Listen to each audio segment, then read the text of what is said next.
Hey there, folks. Welcome to Spectrum Pulse. We talk about music, movies, art, and culture.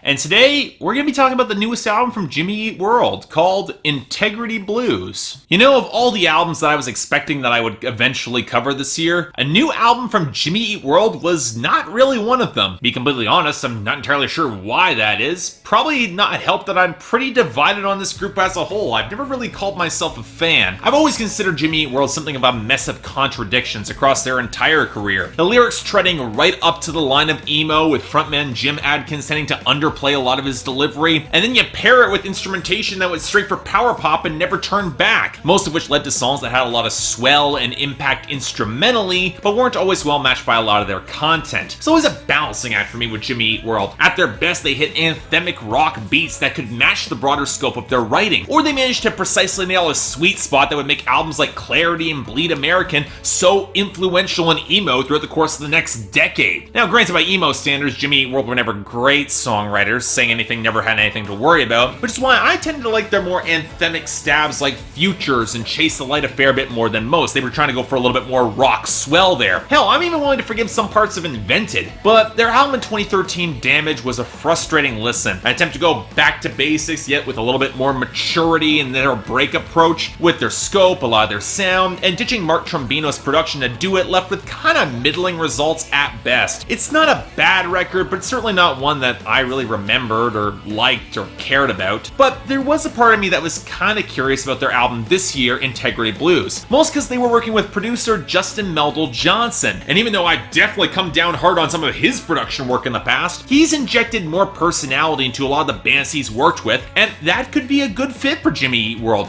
a band who I've always thought could use a little bit more flash or spark or personality. So, okay, how's Integrity Blues? Well, honestly, I would probably include this album as one of their best. Yeah, like a lot of critics, I was surprised how much I ended up enjoying significant chunks of this record, and not just because the hooks are solid and for once the production feels pretty well balanced. No, what I got with Integrity Blues is the sort of album that reflects growth and maturity from a songwriting perspective, even to the point where if it seems like they're getting a little bit pissy, there's a little bit more going on beneath it to subvert that. And you know, I kind of appreciate how much Jimmy Eat World are aware these sorts of changes are happening, even though most of their fan base has probably moved on from them at this point. Might be a tad self-satisfied to directly reference that, but it's no less accurate here, especially on this pretty solid album. So okay, let's start off with the factor that's always tended to be the reason I'm not a bigger fan of Jimmy Eat World: Jim Adkins' vocals. Now finally, it seems like Justin Meldal Johnson figured out that this guy needs some multi-tracking and smart mix placement to carry against some louder, more anthemic instrumentals, and it's definitely appreciated here when we get some of the thickest and heaviest guitar work that the band has ever had. Now, Adkins, he still sounds a little bit awkward belting a couple of these hooks. You can tell with every quiver that he would probably prefer to underplay, sing a little bit quieter in a more intimate setting. And there are songs where you're waiting for him to bring it up a notch, really go over the top, and you're kind of left wanting. But overall, he sounds about as good as he ever has, and that's a big plus for me. I've never been a fan of his vocals, but yeah, he sounds pretty good. And I'd also say that's true of a lot of the instrumentation and production. First, let me get my nitpicks out of the way, and say that there's namely too many points where the drums feel either overly muffled or overly processed or programmed. But even that's including the fact that many, if not all, the instruments feel a tad too slick and polished as a whole. I'm not wild about the shimmering backing vocals or how so many of the guitar tones blur into one heavenly cloud, for instance, but there's also a couple points where the guitar tones are so clear I could swear they match the keyboard flourishes around the edges of this album. But then again, you could also compare those moments to the grinding grooves of Pretty Grids, or the buzzy scratches of Pass the Baby that eventually break into a Muse-esque mathcore breakdown, or the very clear Muse influence on the guitar tones, progressions, or even parts of the vocal line of Get Right. You know, I have to admit, there's a part of me that actually thinks the brighter tones are a better fit for Jimmy Eat World, if only because of the tonal choices in the guitars against the bass melodies are so much stronger. A lot of that melody comes through, and when accented against the keys on It Matters, the echoing piano tone and the borderline tremolo riff on the bridge of You Are Free, or the great melodic blur of The End Is Beautiful, it really comes together. together. Hell, when they bring in horns and strings for the title track and Pole Roger, the tonal interplay leads to some great melodies, especially in the latter case on the hook. And while there are a few songs that can feel a tad meat and potatoes in the composition, for lack of a better word, and could use a little bit more slightly defined or embellished melodic hook to really stick with you, more often than not, they're good songs. Jimmy Eat World really do deliver here. But now, of course, we have to get to the lyrics, the big reason why Damage fell so consistently flat for me, and yet there's a real consistent thematic through line to this album that I think is fairly well articulated and realized. Like with Damage, there are elements of a breakup narrative, but it's more abstract as it's paired against songs focusing on breaking out of established patterns, shaking up your established plan, going in new directions, and there's a pretty solid thematic parallel there. People tend to fall towards relationships or even established styles as a band because they hold comfort or don't hold a lot of risk. It's the sure thing. And yet, when that fit really isn't there deep down, it can curl inwards and feel just as toxic, leading to harsh internal questions and self-doubt at throwing away something established for something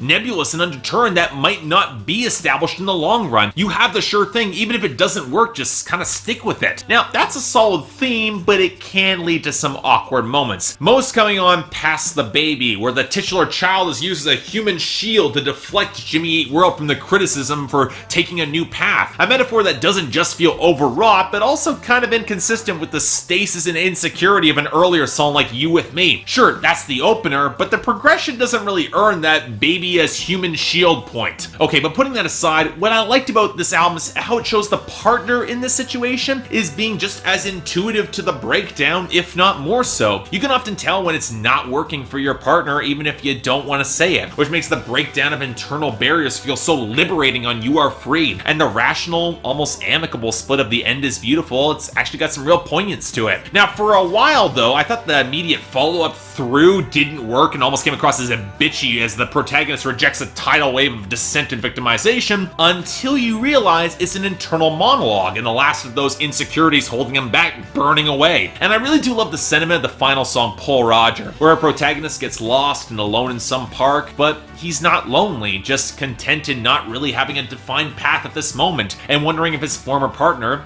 or former fans really feel the same. Because when the love is really there, it won't just come, it'll be as if it's always been there. Not completely sure I always agree with that sentiment, but it's so well conveyed in that song, find it hard to criticize. It's a great tune. In short, I like this album a lot more than I thought I would. I probably would hold it among Jimmy Eat World's best. It feels fresh, reinvigorated, and transitional in the best possible way. And while I tend to be more of a fan of Jimmy Eat World's anthemic stuff, and thus I'm kind of predisposed to like this, the riffs and hooks are good enough and the melodies are strong enough that I can see you getting pulled in regardless, unless you think it's a tad too polished, which, yeah, I would totally understand. For me, this is a solid 7 out of 10 and a recommendation, especially if you want to see Jimmy Eat World refine their sound and grow up a bit in their writing. I'm not sure how many people will care that much about this album or this review, but you know what? If Jimmy Eat World, they've made it plain that they're going to keep on evolving and continuing on regardless. And on that note, I'm entirely on board. So check this out. You want to be on board too. So yeah, thanks a lot for watching. If you'd like to like and subscribe, I'd be more than grateful. I got the poll up here. I've never covered a Jimmy Eat World record before on this channel. I used to cover it back in my blog back in 2013, but this is the first time here, so I'm kind of curious where the fan base falls on this, where they ultimately will, whether or not they like it as much as so many people do, so many critics do. Beyond that, anything else I might be able to do to improve my presentation, or any other albums coming out that you want me to take a look at, I will try to give them a listen. Until then, I'm Mark, you're watching Spectrum Pulse, and I'll see you next time.